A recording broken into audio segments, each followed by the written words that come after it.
Então, gente, retomando aqui, queria falar agora nessa próxima tela nas ações do processo de aprendizagem.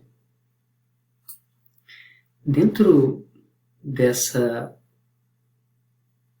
tela, nós temos aqui alguns atos, algumas ações que direcionam a aprendizagem e ela está relacionada também com a execução do instrumento dentro daqueles dois momentos que eu falei com vocês, que ocorre a performance, na aprendizagem e na execução em si, pública, né? O primeiro deles é o ato voluntário, ou seja, são atividades motoras desencadeadas por um comando cerebral.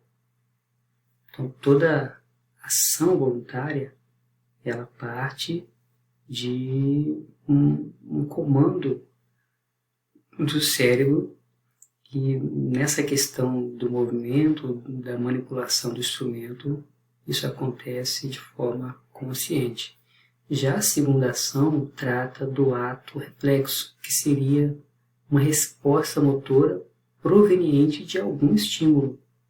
Então, é diferente do ato voluntário, porque no reflexo ele só acontece a partir de um estímulo. Na dissociação, ocorre um desenvolvimento da coordenação motora através de ações musculares conscientes. Então aqui entra a questão dos músculos trabalhando na movimentação para domínio, né, daqueles movimentos do instrumento, para emitir a sonoridade. E essa ação tem como foco a economia de movimento de forma a produzir mais eficácia com menor esforço muscular. Aquilo que a gente já falou naquela aula dos cuidados com o corpo, todo movimento ele precisa ser calculado para que o músculo trabalhe o mínimo possível, né, para que ele não trabalhe de forma desnecessária. E a questão da automatização, ela trata especificamente desse aspecto aí. Já a ação da compreensão, ela parte do entendimento das estruturas musicais para a consolidação da interpretação.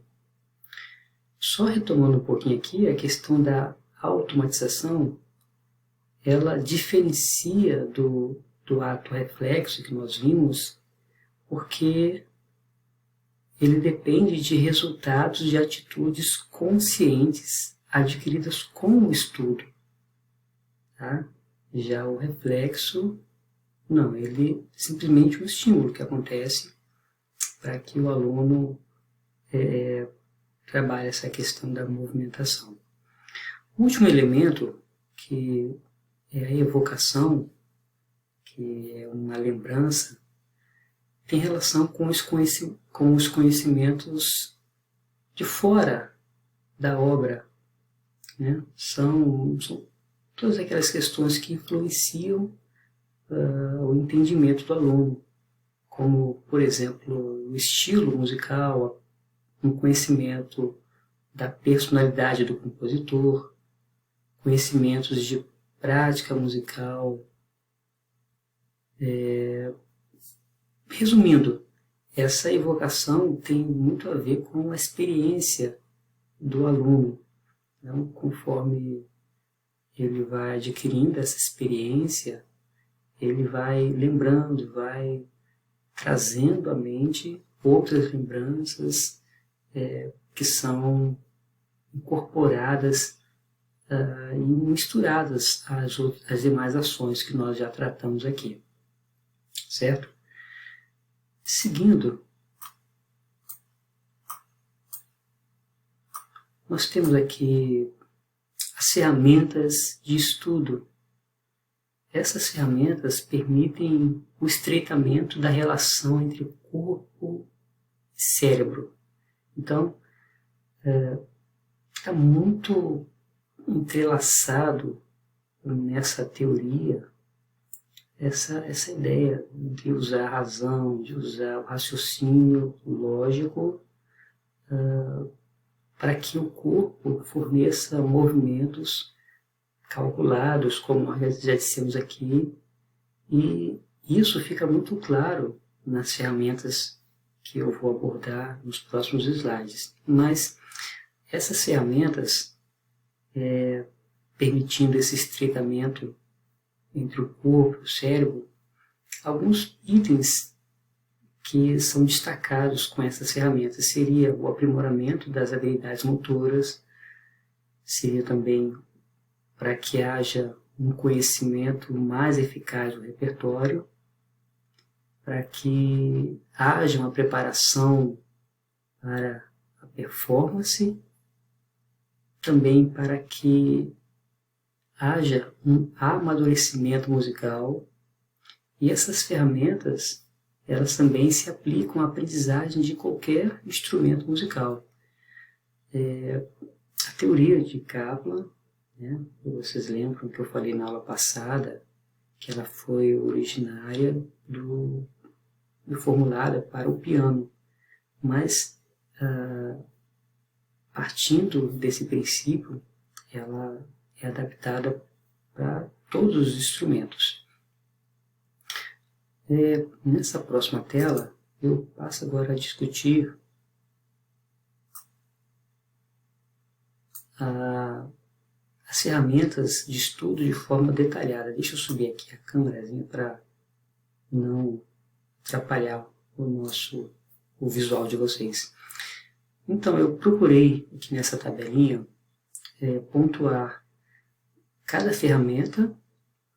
Eu procurei também trazer os pontos positivos dessa ferramenta e alguns pontos negativos. Então, você, enquanto professor, para trabalhar o ensino de instrumento com seu aluno numa escola especializada e que queira se utilizar dessa teoria, né, do repertório, da teoria da prática, da performance, precisa estar bem antenado com essas questões, e agora essas ferramentas elas auxiliam muito nesse processo. É claro que nesse momento de aula eu faço de forma sucinta, de forma resumida, mas vocês, ao visitarem o texto, vocês vão ver isso de forma mais detalhada. Então, passemos então a ver um pouquinho dessas ferramentas. A primeira delas, no processo de estudo com o seu aluno, seria a análise dos recursos fisiológicos. Então, quais seriam aqui os pontos positivos dessa ferramenta? No princípio, elas auxiliam na definição das digitações, dos dedilhados, nos golpes de arco, né, para os instrumentos de cordas, para o instrumento de percussão, por exemplo, a pegada, né, nas baquetas, e também a definição de movimentos. Um outro ponto positivo seria que isso acontece previamente, onde são analisados pequenos trechos do repertório, da música. Isso lembra que nós falamos tanto de forma escrita, quanto a percepção também auditiva. Então, nesse quesito, é analisado os recursos fisiológicos de forma a canalizar mais definidamente, analisando esses itens que estão aí, esses pontos positivos. E tudo isso faz com base na utilização do conceito de economia do movimento. Lembra que nós tratamos disso?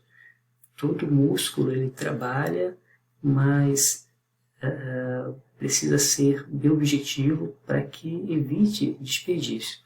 Então, qual seria o ponto negativo nesse processo? Qual seria o ponto de maior dificuldade aí nessa ferramenta?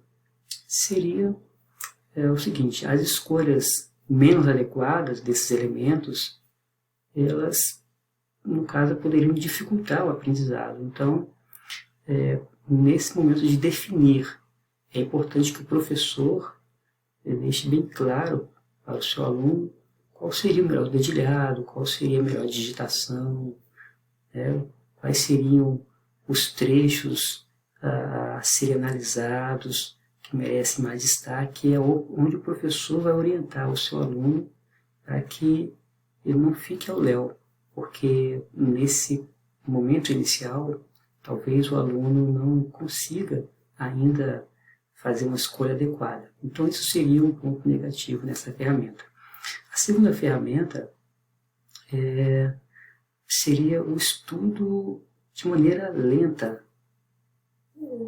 Quais seriam os pontos positivos nessa ferramenta?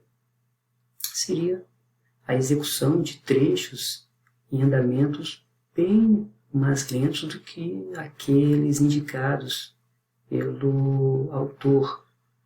Eu coloquei aqui pelo intérprete, mas pelo autor da obra.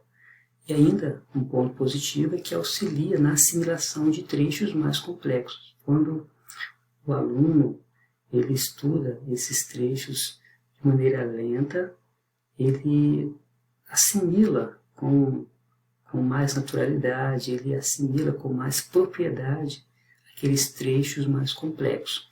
Por outro lado, como o aspecto negativo, pode-se correr o risco de armazenar movimentos diferentes daqueles com os quais se exige no andamento original. Ou seja, o aluno pode ficar condicionado a esse andamento mais lento e introspectar esses movimentos. Quando se exigir o andamento normal, ele sentir dificuldade. Então, isso seria um ponto negativo. Outra ferramenta que a gente trabalha nessa teoria da performance é o estudo com metrônomo. Os alunos que se habituam a utilizar o metrônomo têm alguns pontos positivos que seriam aprimorar tanto a regularidade rítmica quanto a própria automatização dos movimentos. E isso é feito de forma bem precisa, de forma bem demarcada, com base no metrônomo. Mas, por outro lado, teria um ponto negativo. Qual seria esse ponto negativo de se utilizar essa ferramenta? É que, com o metrônomo, fica mais complicado para se trabalhar as questões pedagógicas, né? Aquelas músicas que exigem em determinados trechos uma mudança, um andamento, uma pressão, um ralentando. O metrônomo, ele dificulta. Então, nessa ferramenta também tem aí o seu lado positivo e negativo, como eu procurei apontar em todas elas. Uma outra ferramenta trata-se da variação. E, como ponto positivo, seria modificar elementos musicais do trecho estudado de forma criativa. Ou seja, seriam variações rítmicas, seriam as dinâmicas, tipos de ataques, antecipação melódicas, né? Não fica aquela coisa quadrada. E isso acaba trazendo motivação ao aluno, porque ele dialoga com a peça. Então, isso é um ponto positivo de se utilizar essa ferramenta. Como ponto negativo, seria que muitos questionam essa ferramenta porque ela alteraria a originalidade da peça, né? Então, aquelas peças escritas, sinalizadas, os detalhes, quando o intérprete altera isso, então muitos questionam porque diz que perde a originalidade. Ok?